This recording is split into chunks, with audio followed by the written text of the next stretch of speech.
So I guess Zeke isn't here, so we won't do a typical cold open. Sounds good. But I'll mention the fact I'll do a cold open anyway with you because it'll be fun. Yeah. Well, I don't know that Zeke's not here. He could be here because I still think he might be invisible. It is kind of a thing with the trail and the guild that Zeke does not exist. Yeah, so Zeke could be right there. He could be sitting right next to me, and I just don't realize it. He used to have a mustache, which made it easily identifiable for him. I've even gone so far for y'all and tried putting pictures of Zeke and I up on social media so that you could see that, like, I am touching him and he is not me. And again, I still believe you could have hired an actor off the street. So I'm not sure that I believe that Zeke actually exists. I still like the picture of you, like, with two microphones, like, hopping back and forth between the two and doing two different voices. Well, no, didn't you say, like, the first time we met, you were like, we all think that you in post, you sit there and you record your voice and then you're like, hey, I'm Zeke, like, and then do that. Well, and see, when you fake the Southern accent, I more believe there's someone else here. But what if I'm faking it so bad just to throw you off the trail? I mean, if I was really going to do a good Southern accent, I would not make it sound like Zeke. He does have a pretty good one. I'll give him that for sure. He does. All right, let's start the show. Okay.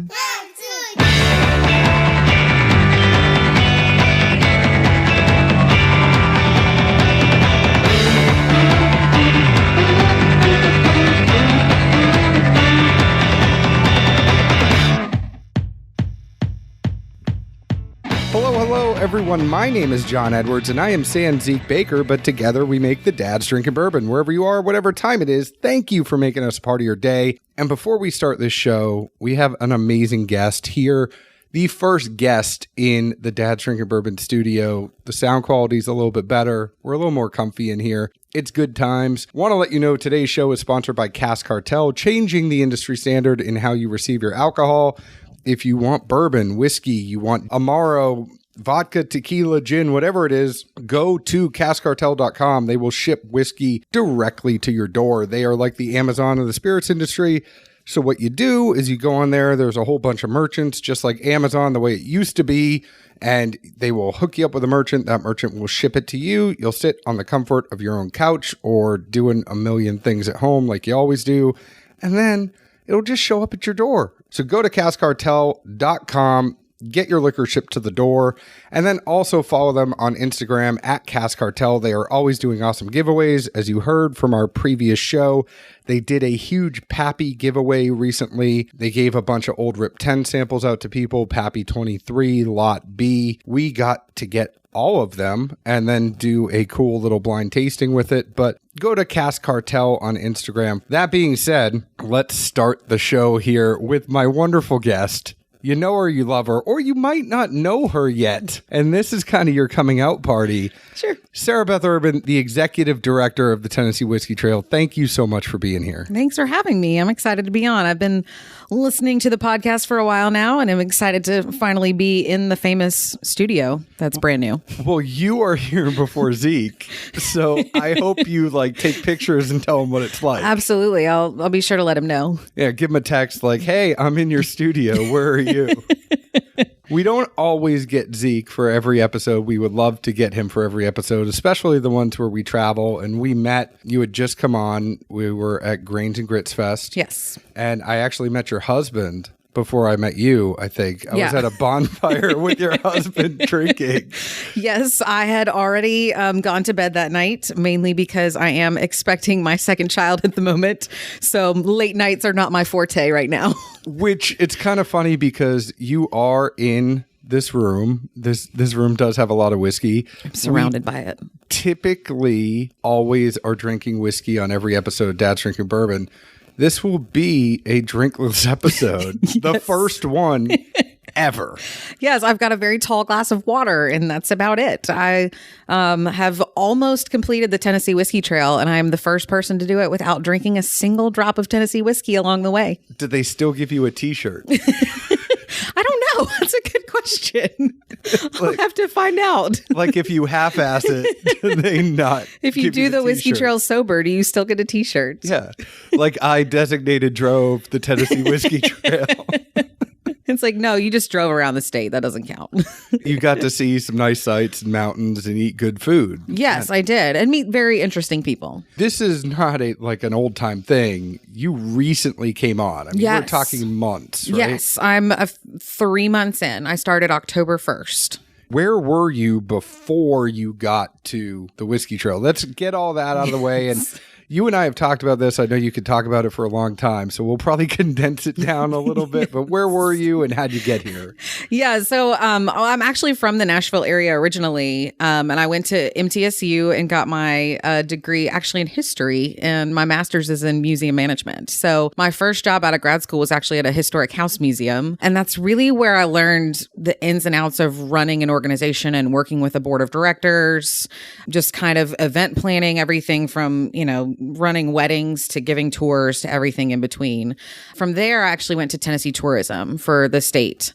So I was there for 3.5 years working in Middle Tennessee. I was the Middle Tennessee division manager. So I worked in all 40 counties in Middle Tennessee on marketing and promotion, developing relationships, talking to them about grants, you name it. It was just kind of acting as a liaison between those counties and our department to really help them further their tourism goals. And probably the coolest part of that was that I visited more than just my 40 counties in Middle, but every single county in Tennessee has something worthwhile to visit. I have yet to find one county that does not have some sort of awesome hidden gem or great restaurant or great distillery that you can go and visit. So I was at tourism for 3.5 years. Which county has the biggest rubber band ball in Tennessee? Well, now you're going to stump me. Who has the biggest rubber band ball? Well, I don't know. I mean, those are the things like when you're driving on the highway and it's like, come see the biggest ball of yarn. No, but there is a giant chicken wire statue of Minnie Pearl in downtown Centerville that I probably have 20 pictures on my Instagram feed with because I just take one because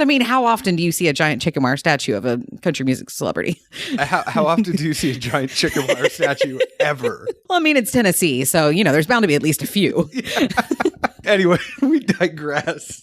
So you're there. Yes. So I'm at tourism when the Whiskey Trail launched in 2017. So I got to kind of see it from its infancy and realized very early on how much potential that had. It's such an amazing asset, not only for our state and for tourism, but also for the economy, for agriculture development, for sustainability and conservation.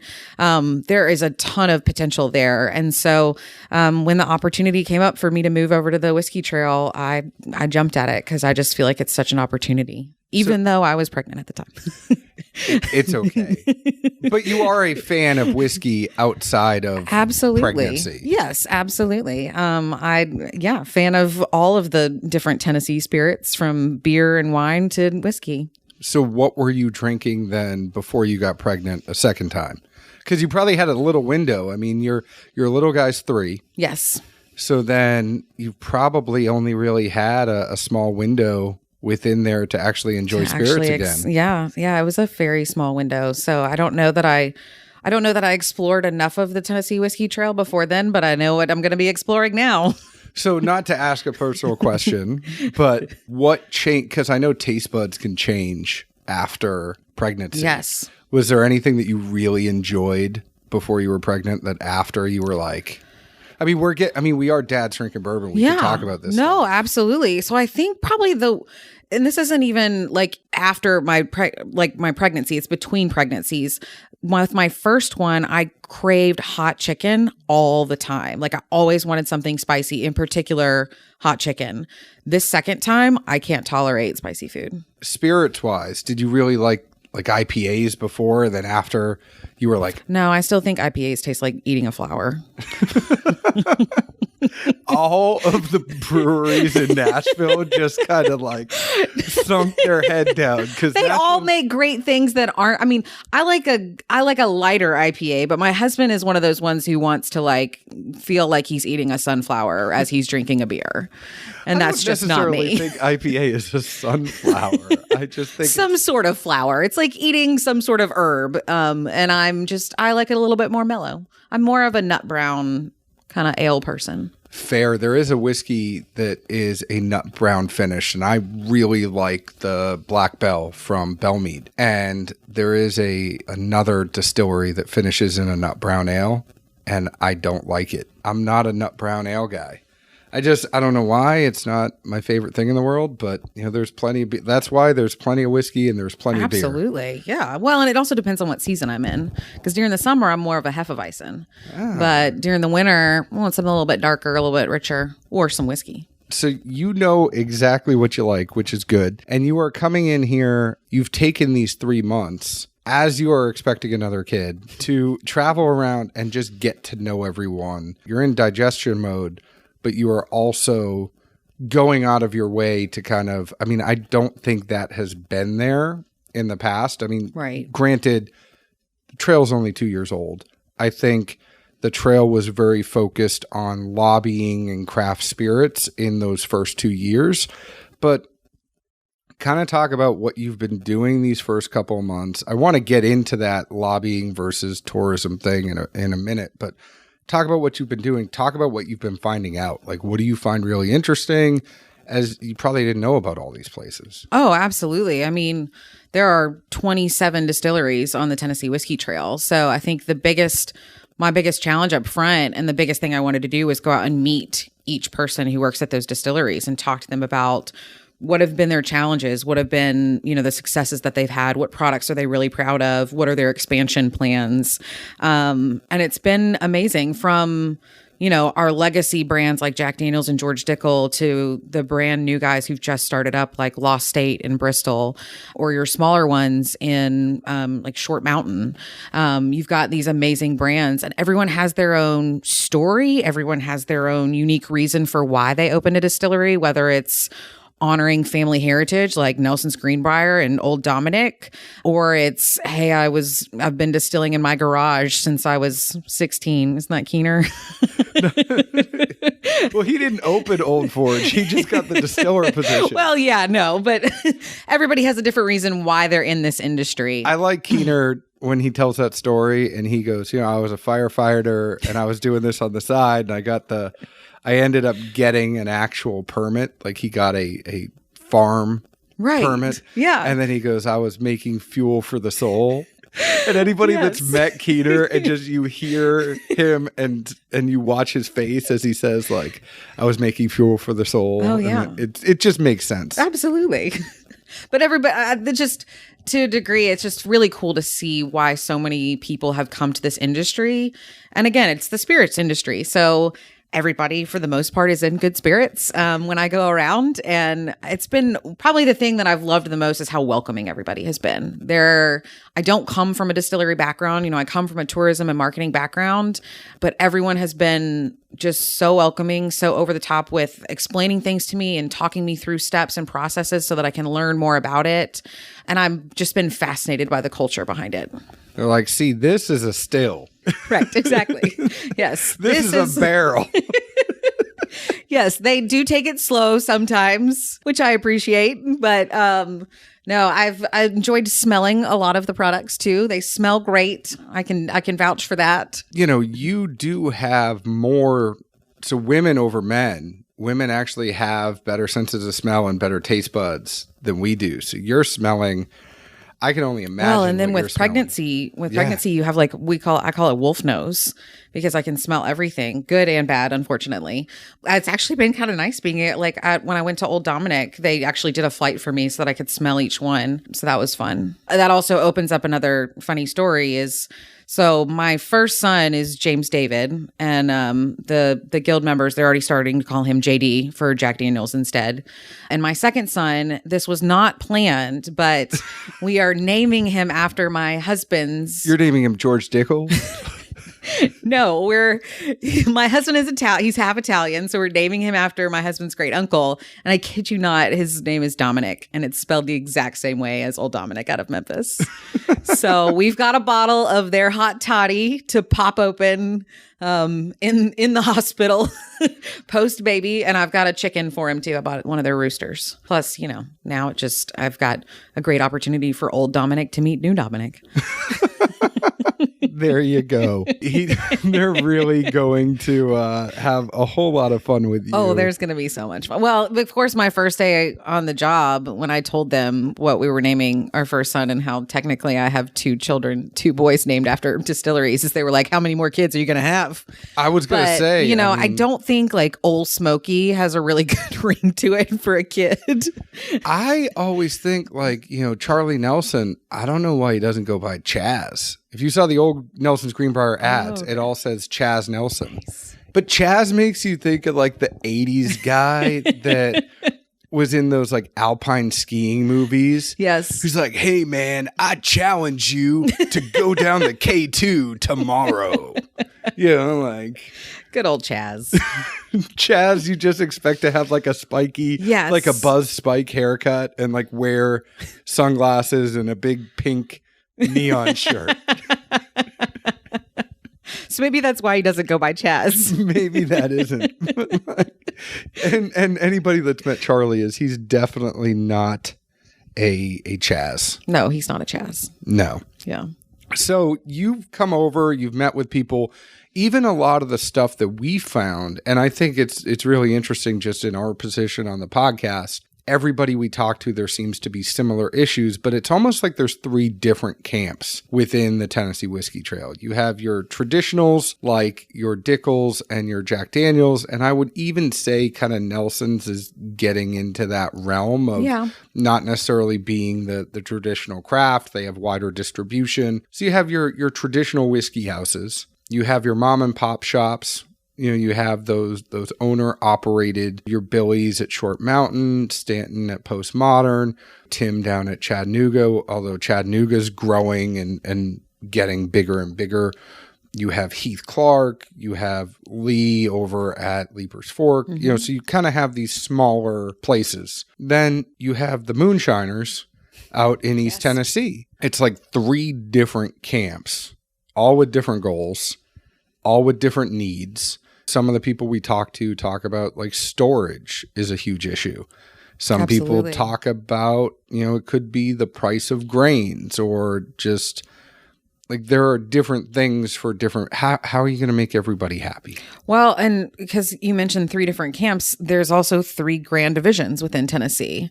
And you have very distinct distilleries in each of those regions. Not to mention, there's only one right now that's on the trail that's in West Tennessee, and that's Old Dominick in Memphis. So it's definitely a huge challenge to balance those big legacy brands with those smaller distilleries. And that's a big part of, the challenge that I face is making sure that we figure out a way for everyone to work together towards the same goal, which is ultimately to promote Tennessee whiskey and the tourism around it.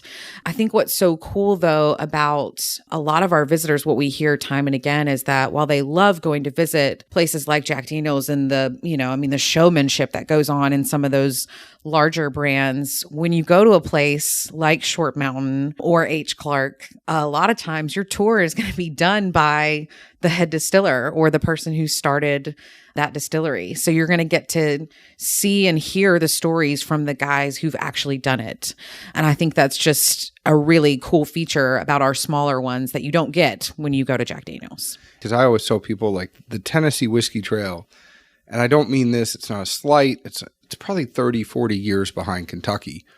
And the reason I say that is if you think about your Prohibition ended earlier in Kentucky, more distilleries were able to produce in Kentucky during Prohibition than in Tennessee. And you had distilleries after Prohibition that were able to start up again. Yes. Tennessee, outside of those legacy brands, didn't really start distilling again until 2012. Right. Yeah, you had 3 before then. You had Jack Daniel's, George Dickel, and Pritchard's. And so everyone else is new since then. So we don't have the long legacy that you'll see in Kentucky, but what we have instead is that industry that's starting up, that's in its infancy to a degree and is learning and growing together. And I think that's what's so exciting about it, because you get to see, it almost goes hand in hand with, the music industry being such a big part of Tennessee's tourism and culture. Is if you come here, you'll get to see someone before they're famous. So if you come here and listen to music at the Bluebird, you might hear someone who later on will be a superstar. If you come here and taste some of these whiskeys early on, you never know where they'll be down the road in 30, 40 years. Well, the funny thing is, I always tell people too that there's this golden age of bourbon that people talk about, like when Jimmy Russell and Booker and Elmer T. Lee and all these other people that you don't know all got I'm learning. But they were all the master distillers in Kentucky, and there was there was a thing where they would go and get together once a month, hang out and talk about things and just kind of shoot the shit. And then they talk about what are the issues you're getting, what about this, what about that. And I don't think Kentucky has that as much right now. There's a lot of big corporations that are in there. Tennessee has that in spades. Absolutely. And the distillers are getting together. I mean, Grains and Grits is evident of that. There's another time where distillers come into town for a meeting and everybody's getting dinner. Yes. And everybody's talking and everybody's kind of being friends with each other, even though there are different goals within the trail. It's exciting to watch that. They have more name recognition for the Kentucky Bourbon Trail, but we definitely have a lot of potential here in Tennessee. I think one of the difficulties, obviously, is that they have been around longer, so they're more household names, they're brand names. Right. And Tennessee has a little bit of catching up to do with that, which is a bad thing. But at the same time, the times where people sit there and go, hey, I remember the day where you could go to the store and you could buy Elmer T. Lee off the shelf and you could get Pappy off the shelf. Well, we don't even know what the Tennessee Pappy is going to be. Right. Maybe it's Jack Daniel's Barrel Proof. Maybe it's something that Nelson's is going to do. Maybe it's something Chattanooga is going to do, or Old Dominic, or you don't know. You're able to kind of see this all come into place before it happens. Absolutely. And I think you mentioned the distillers getting together and talking, the camaraderie that you see in Tennessee right now is they all hate each other. Yeah. they hate and love each other. It's like a family. So, they're all a bunch of assholes, but there are assholes. Yeah. So we love them. Sometimes. No, they're all really, really good people and welcoming. Yes. I think that's the thing is they take time to talk to you, and I don't think anybody's big time in anyone, even Jeff Arnett. No, and they're all in it. They're all in it and all together on it, which I love seeing. It's funny because Zeke and I did a Jack Daniel's Barrel Proof pick. I tell people that my favorite pick last year was that pick because Jeff, you sit there, you go, this guy makes the most whiskey in the whole entire world. Yes. He is the master distiller for the number one whiskey brand in the world. He put his phone away. And he sat there and he had a conversation with us and said, this is my story. This is how I got to Jack. Told all the story about doing chemical stuff and like actually having operations jobs and quality jobs. But sat there, gave us the time. And then when it came to doing the pick, he goes, I got all the time in the world. Made you feel like you were important enough to him. And you sit there and you realize who he is and what he has to do. And probably, he's got to go on New Year's Eve and be up on the stage. The one thing, Jeff, I know he's not going to listen to this, but my favorite part about that, I don't know if you watched it. Oh, I totally watched it. Did you see when they called his name, he stepped down like he was going to say something? Yes. And then he kind of went back. I just remember looking up and being like, hey, there's Jeff. What are you doing? What are you doing? Where are you going? They're just announcing you. Just wave. But Jeff took all the time in the world for us in that pick and said, hey, if you guys need to blind again, if you need to do this, if you need to do that, like, I want you to be happy with what you're doing. I also think it's the number of picks that a Jack Daniel's does opposed to some of these other distilleries in Kentucky. They limit the number of picks. So they're not sitting there going, I have 18 picks like today. So chop. Come on. Hurry it up. You guys make your pick. Like there's only, under 100 of them, and where other places are doing 400, 500, they're just kind of like, take your time, do what you want, do what works. And that makes it a better experience. Oh, yeah. Speaking of difficulties, I don't want to stay in the negative. What are the difficulties? I know I've been rambling and people are probably banging down on the table now because I'm rambling, but what are the difficulties that you are seeing when you are going out to these people? Like, what is the biggest things that Tennessee has to worry about? So I think one of the biggest challenges we face just with the trail as a whole is how big we are. I mean, we cover the entire state from Memphis to Bristol. And you've got distilleries in, major cities like Nashville and Chattanooga and Memphis and Knoxville. But then you also have these smaller distilleries, and even our big distilleries. Our biggest distillery is in Lynchburg, which is in, Moore County, which is a dry county still. 2 distilleries that are in distressed counties in Tennessee, Brushy Mountain and Bootleggers are both there in distressed counties. So you've got each distillery has different needs and different problems. Storage definitely being a big one, but the fact that we're so spread out makes it challenging for our average visitor to complete the Tennessee Whiskey Trail.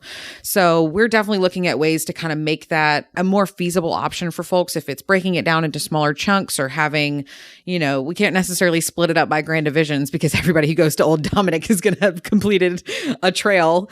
But I think finding a way to really bridge that gap between the distance that's there because, I'm the executive director and I'm not even in the same time zone as half of the distilleries that I work with. So always having to schedule meetings knowing, okay, wait, are we on Eastern? Are they talking about Eastern time or Central time? I have to remember. But I think trying to find a way to really make sure that the voices, because you've got small distilleries in big cities and you've got big distilleries in small towns. So you've got to find a way to bridge that gap and really make them all work together and see that there's a common goal at the end. I think I've completed the trail. Not got a t-shirt, but I haven't been to every distillery. Some of the distilleries have come to us. Oh, okay. So it's not like... That doesn't count. It does. No, you actually have to drive to all the distilleries. It's a still. It's a barrel. They put corn in. There are amazing experiences at these places. That's what I've loved about. No, I'm kidding. I can literally be the person to say that you can complete the Tennessee Whiskey Trail entirely sober, which is good because I was driving by myself all those times. But you can go to these places and have experiences there without having to taste the whiskey. So if you have a DD with you, they're still going to have a good time because you can smell the mash and take the tour and hear the stories. Even you go to Short Mountain and Billy's got an amazing restaurant. Oh my gosh, yes. There are other things in different places where, you are right. I know I'm jaded. It's a little bit it's a long way. But if you guys want to come to Nashville, then I can say that I've... A lot of them, if you think about some of these distilleries in these small towns, they've got besides the distillery, and this is where my tourism background comes in, you've got amazing food and assets around you, whether it's a state park or, a place like Brushy Mountain, which is in the middle of nowhere to a degree. It's in an old state prison. It's probably one of the coolest, facilities that we have on the trail. And then you've got places that are in awesome towns with, like you said, barbecue or festivals, or they're near waterfalls or whatever it is. There's something there to visit in addition to that distillery. So what you're saying then is the trail might have to find ways to make day trips. Here's an idea, little things on the website. If you go to Short Mountain, here's some stuff around there. If you go to Brushy Mountain, here's some stuff around there. Here are some things to do when you're driving 2 hours to go to a place in the middle of nowhere. Absolutely. I'm biased because I've worked for Tennessee Tourism for 3.5 years, but honestly, my favorite trips that I've had are the ones where I drive the back roads the whole way because you see amazing sights, whether it's, the scenic beauty of Tennessee, which is just phenomenal. If you drive all the way across the state, you're going to see us change from, one extreme to the other, from flatlands to mountains. But then you never know when you'll stumble across some random mom and pop restaurant that has the best barbecue you've ever had in your life. Well, they all can't have the best barbecue, right? Right. They've got something there. No, I'm kidding. I mean, if they all have the best. They all have, well, Tennessee does have the best barbecue. You're like Buddy the Elf going in like, you have the world's best cup of coffee. Congratulations, you did it. You should do that every time you go to a distillery. Find a barbecue joint, go in and be like, congratulations. You've made the world's best barbecue right here in Podunk, Tennessee. I found one of the most interesting conversations was when we did the Father's Day at Little Arrow Resort last year. And it was Billy from Short Mountain. It was Chris from Old Forge. It was Stanton from Postmodern. It was Kent from Old Tennessee. And we were sitting there and we were having a round table. And Billy had said, Kentucky is not our competitor. Our competitor's Scotch. It's an interesting way. I never kind of looked at it that way before, where it's not Kentucky and Tennessee kind of going at it with each other. It's the other spirits that are competing with whiskey. I would agree with that. Because then you get, places like Buffalo Trace that fire shots. And I don't want to get controversial here, but Buffalo Trace just fired a big shot with a little casket picture. Yeah. I saw that. That may have been my response that I wrote on Twitter there. That that's fine. We don't want to be bourbon. We're better than that. You got a little keyboard warrior in you? Maybe just a little bit. I'm willing to defend my turf. It's a natural competitive nature. I don't like to lose. It still probably doesn't feel good. I'm not saying like you have to feel hurt or things like that, but it's kind of got to be frustrating. I don't want to put words in your mouth or make anything controversial. That's not what we're here for on Dad's Drinking Bourbon. But, some people have said that they think it's a response from Buffalo Trace to Dickel being named Whiskey of the Year. Some people think it's because Dad's Drinking Bourbon said Jack Daniel's Barrel Proof is better than George C. Stagg. I mean, one can argue a lot of different things, but I think as far as I hate this question, I'm sick of this question, I don't want to talk about this question, you are 3 months into this question, so good luck. Tennessee whiskey versus bourbon thing. It's out there. I think it's definitely, it's not a conversation that's going to go away anytime soon. I was so excited when Dickel won Whiskey of the Year. I trust that it tastes very good, considering that I have not had any. I see it as this is a growing industry.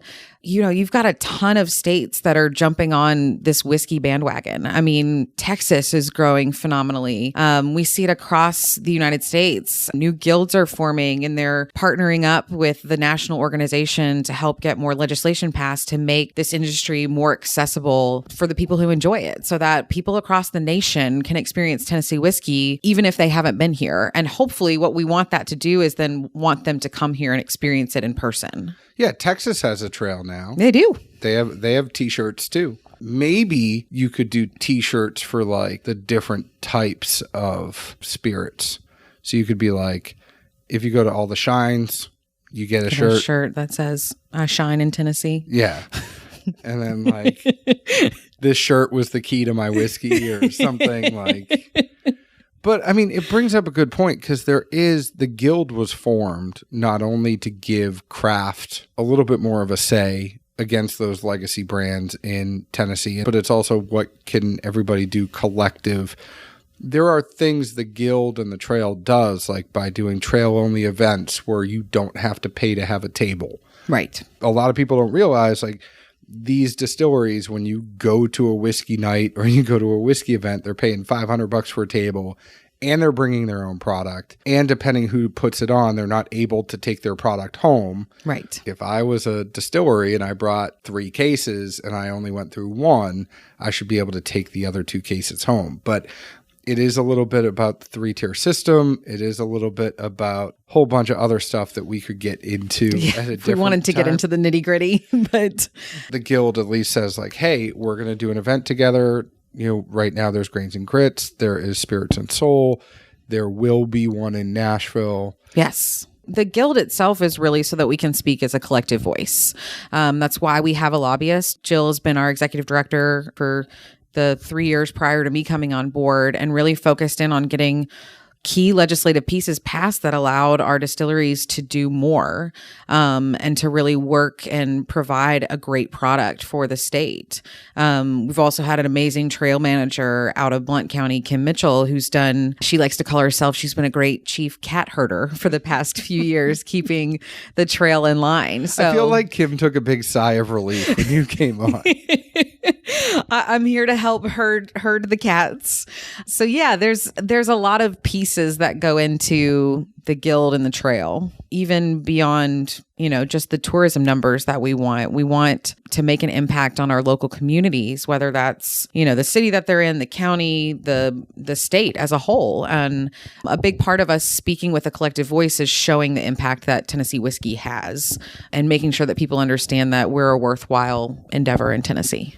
And a lot of that legislation that not everybody knows about, that is the tax breaks that crafts get that are going to a national level. Craft distilleries are getting a significant amount of tax break to be able to compete with the bigger distilleries. And even, one of the trends that we talked about on our show in 2019 is I feel like craft distilleries have lowered prices finally, where a 2-year-old whiskey would come out and it would be $80 to $100 because that's what a craft had to be. Right. They're getting 4-year whiskey at $50, right. Or things are kind of leveling off. And then you're realizing like, hey, there are places like Chattanooga that put out a crazy good 2.5-year to 3-year. And it's $30 off the shelf for the 91 and $40 for the 111. But then you have places like Nelson's Greenbrier that just put out their whiskey, and that's a blend of multiple years, and that's $30. And then, but they can't do that unless that legislation's in place. Right, exactly. So for instance, the big one that we were fighting at the end of last year was the Craft Modernization Act that we needed passed through Congress. And because of what was going on at the time with the impeachment, it kept getting put aside. So we were really having to try to get attention to this bill so that we didn't get a 400% increase on our taxes on our craft distilleries. This is not a political show, but I was a poli-sci major, and I know a lot of times national politics does not always affect us. And it's really those state and local governments that are going to change my day to day. This is actually stuff at a national level that affects us. And that's why our partnerships with states like Kentucky and Texas, and why they're not necessarily just our competitors, they're also our collaborators. And when we speak together and say, hey, we all have craft distilleries in our state that need this break in order to keep operating at the level that they're operating at. And so that was one of the times where you'll see all of the states coming together and speaking with one voice and not acting as, competitors. When they're out drinking that night, though, that's where shit starts. Yeah, I'd want to be there to see what happens there. Like, yes. Shampoo is better. It cleans the hair. Conditioner is better. Exactly. So you have this hospitality tourism background. What do you see yourself doing? I know a lot of people probably haven't asked you because they know you're still getting to figure stuff out. But what is like the 1, 5, 10-year plan for the Tennessee Whiskey Trail? Let's see. So that is, I'm definitely still working on that. But I think like I said, there's so much potential here that I'm right now, while I'm meeting everyone and talking to everyone, I'm learning what are those opportunities for growth? What is the potential for us to look like in 5 to 10 years? I think it's hard to plan even 5 years out at this point, just because of how rapidly things change in this day and age, especially technology wise. So it's hard to say where we'll be in 5 to 10 years, but I definitely think of us as a growing entity that becomes a national, if not international, recognized name for the Tennessee Whiskey Trail, and that we are just a huge part of the Tennessee economy and have really ingrained ourselves with our citizens, because it's also a point of pride for a lot of these folks. If you're in a community and you can go to your local distillery and buy a bottle for a family member, or if your boss is coming over for dinner, I don't know, do people still have their bosses over for dinner? I feel like that's something from like the 1950s, like, honey, the boss is coming over, but maybe not. I mean, it depends on the type of place you work. I mean, I'd have my boss over for dinner. Yeah, I'd have Tatum and Jeff Arnett and Greg Idam over for dinner. Yeah. They're good people. Yeah, I'd have them over, but they also would be the ones bringing the bottles. So you would also have to card Greg before you go anywhere. Yeah, that's true. With that baby face. Poor Greg. He always gets dragged around for the baby face. He has a picture with the long beard, and it looks like a 12-year-old that put on a fake beard for his fake ID picture. I think we have a new nickname for him, though. Oh, no. What is it? McLovin. Oh, my gosh. Yes. Oh, he's so McLovin. It says your name is McLovin from Hawaii. Doesn't it say he's like 34 or something like that too? Or it's something like a lot older. Like it's not like he's just barely 21 or 22. He's like a lot older. I'm gonna have to go home and watch Superbad now. Yeah. It's good. It's good.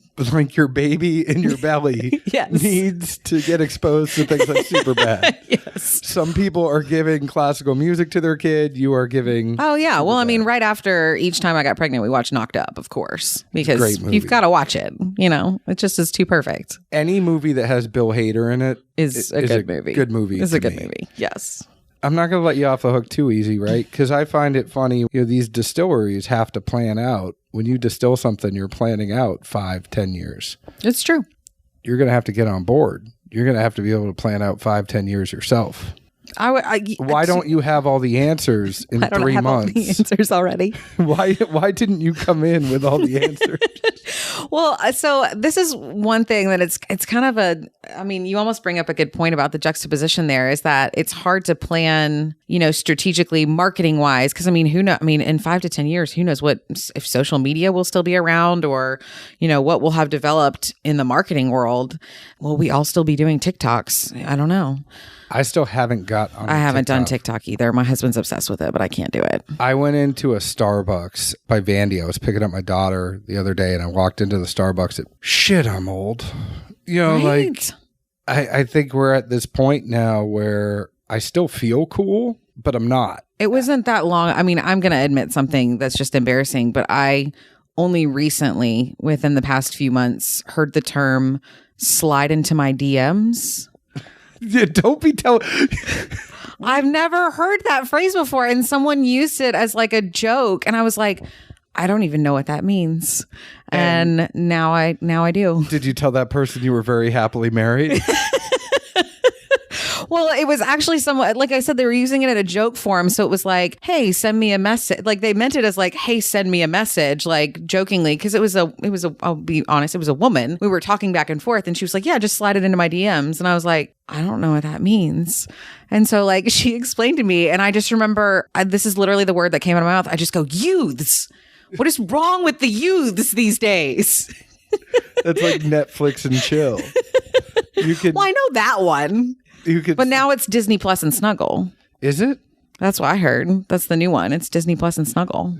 Disney Plus. I know we're going off the rails here very quickly, but Disney Plus is one of the best things to come into my life. Well, we're both parents of toddlers. With a 3-year-old daughter. Yes. Disney Plus is the best thing that I could have ever asked for. I just wish my son would branch out more because I'm really tired of watching Cars 1, 2, and 3 over and over again. I skipped past the first 20 minutes of Cars 2 when they have the spy thing. Oh, yeah. She doesn't like it until Mater is driving into town. Well, because Mater's the coolest thing ever, apparently. But she doesn't like Cars 2. She loves Lightning McQueen. She loves a bunch of that stuff, but she doesn't love Cars 2. Like when Finn McMissile is doing the whole thing in the beginning. Cars 2 is dark. Yeah, it is. Like it's really dark. Whereas 1 and 3 are very, one of my son's favorite characters is Jackson Storm. So, really? Which I'm like, he likes to follow the bad guys a lot. Like we also watch, we're totally off the rails now, y'all, but we watch Dino Trucks too. And his favorite people in Dino Trucks are the bad guys, D-Strucks. He loves the bad guys. So I don't know. He was also kind of a Grinch at Christmas. I also watch Frozen over and over, and my daughter liked the Grinch until she found out he was bad, and then she doesn't like him anymore. So she likes princesses and good things. Okay. Well, my son's on the dark side. He's more on the evil side. I mean, literally, this kid woke up on Christmas morning, and I walked to the bottom of the stairs and was like, "Hey, Merry Christmas, buddy." And he was like, "No." I'm going to call your son the Emperor. Chancellor Palpatine. Yes. He's not JD. He's CP. Chancellor Palpatine.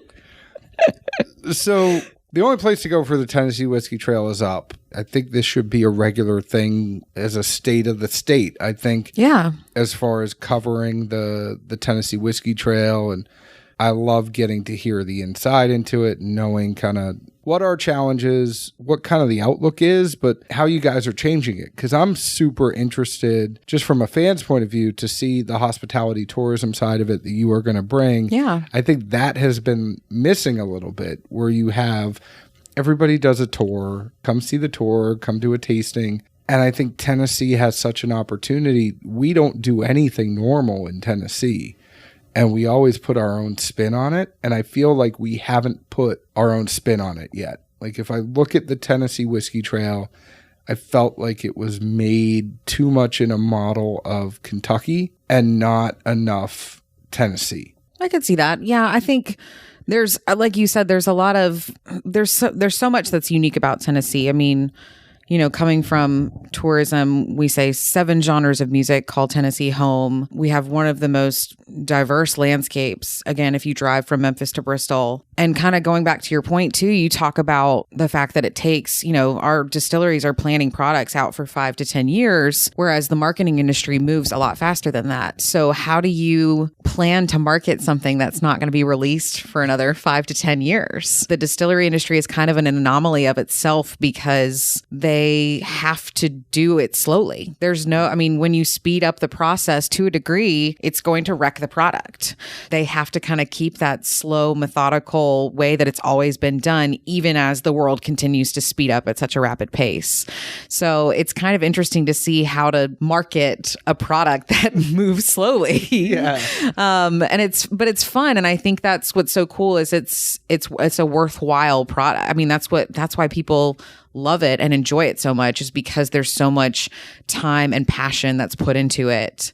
And so I think there's a lot of ways for us to combine that passion that our distilleries have with all of the unique assets Tennessee has. I think that's fair. I mean, I think there are so many tie-ins with music, with food. There's a lot of different ways people could take the tourism side of Tennessee and mix it with the history and the craftsmanship and the taste of Tennessee whiskey. You know, I could see tours where you're doing a historical tour and it leaves the distillery, right? Mm-hmm. And you're going into the county and you're seeing, like, think about some of the stuff at Dickel, like the spring and how much that spring meant. And when you're finding a distillery and when those places were starting in the beginning, I mean, not everybody's built like Jack. And not everybody in Kentucky is built like Jack. I mean, one of the things that I find so cool when you go on that tour and you see the cave and you get to see where the water is actually coming from in the limestone.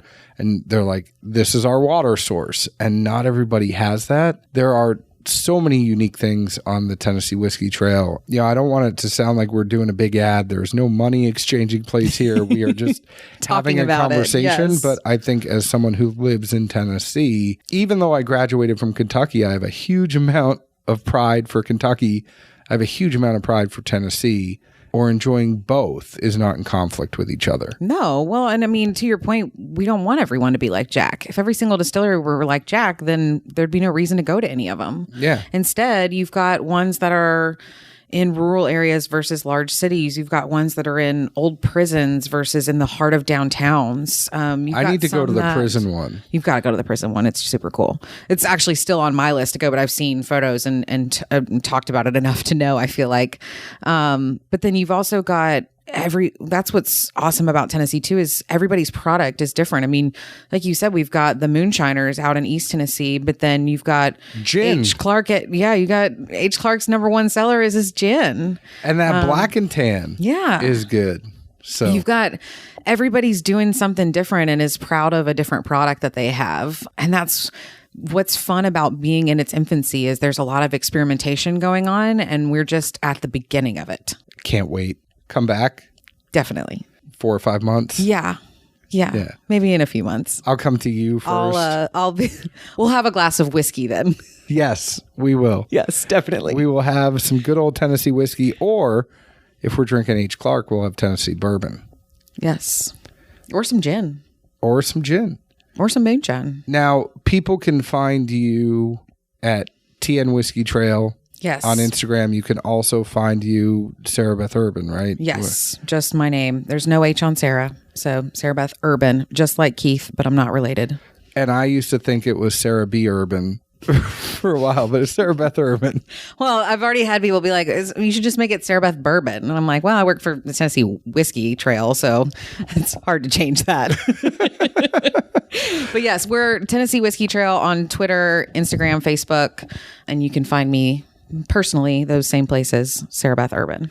Want to let everybody know that if we were drinking today, our glassware would have been provided by distilleryproducts.com. Distilleryproducts.com is the place.